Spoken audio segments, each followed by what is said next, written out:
এটা রিমঝিমের অন্নপ্রাশনের পরের দিন। আজ আমরা দুজনেই একটু লেট ঘুম থেকে উঠেছি। এটা আমি বলে রাখি, এটা আমার দিদির মেয়ে, ওর নাম মানু।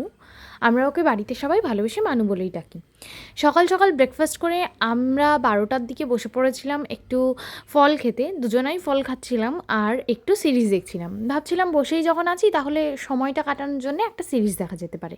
কাল রাত্রিটা আমরা দেখছিলাম। কাল রাত্রিটা দেখার থেকেও বেশি আমরা দুজনা প্রচণ্ড হাসাহাসি করছিলাম, যেটাই ক্লিপটা দেখলেই বোঝা যাচ্ছে। তারপরেই আমি করে নিয়েছিলাম স্নান। স্নান করে ফ্রেশ হয়ে ভাত খেয়ে নিয়েছিলাম দুপুরবেলা।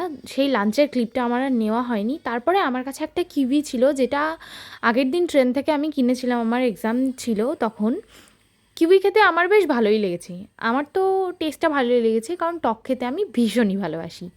তো তারপরেই একটু বিকেল গড়াতেই আমি আর মানু চলে গেছিলাম মন্দির দেখতে।